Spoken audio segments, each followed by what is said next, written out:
Gibah. Merdeka!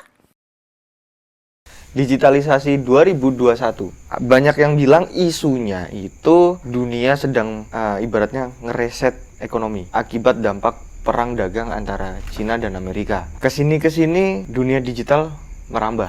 Seperti halnya penjualan dari dunia digital. Sekarang kalau kita lihat dari segmentasi pengusaha-pengusaha menengah ke bawah yang merambah dunia digital. Nah, untuk mereka-mereka yang belum bisa merambah dunia digital, ya paling minimal ada edukasi lah. Kalau misalkan pemerintah sering bilang ada edukasi ke semuanya, kalau menurut kacamata saya kok belum merata ya? Kalau dari sisi pemerintah yang harus dilakukan ya harus ada program khusus kaitannya pembangunan itu tidak secara infrastruktur Terus dan kerja itu ya tidak jangan hanya kerja yang secara template, maksudnya harus itu. Jadi sisi kreativitas, sisi apa ruang publik yang perlu digarap. Maksudnya ruang publik itu apa potensi yang di sekitar. Lah yang kurang itu. Mungkin di 2001 celah digitalisasi ini memang harusnya, mohon maaf, masyarakat harus juga kreatif, pemerintah juga kreatif.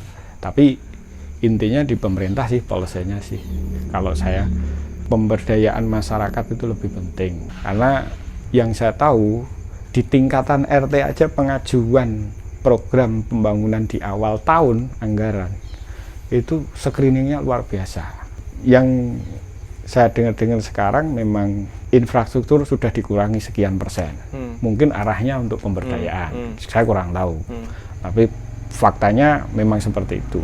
Tapi prakteknya nanti kurang tahu. Nanti tinggal policy. Dan ada celah yang harus dihati-hati di situ. Iya. Karena mau tidak mau kalau sisi digitalisasi ada ruang yang positif, ada ruang yang negatif. Karena apa? Demand-nya di digital itu kan ada sisi seperti dua belah mata pisau. Di situ ada ruang hukum yang bisa membalik ke kita atau yang semacam itu. Ya sebenarnya kalau misalkan kita mau mendigitalisasi Indonesia, sekarang banyak yang berlomba-lomba untuk pasang wifi di rumahnya pribadi.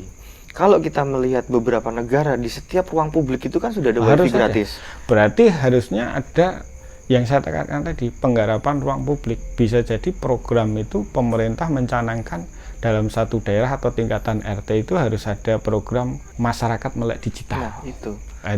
Atau masyarakat melek media. Bahasanya seperti itu. Tidak hanya yang ditekan itu disupport itu kayak wisata dan lain sebagainya, tapi ruang publik ini harus digarap itu ada pendidikan, ada sebuah edukasi terhadap masyarakat untuk melek media, melek digital, melek teknologi, dan bahkan melek hukum.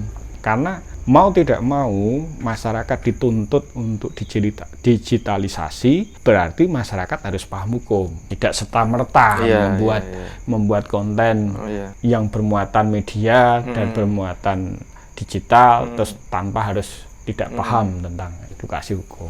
Berarti bisa jadi ini kita mengusulkan ke pemerintah program kampung melek digital.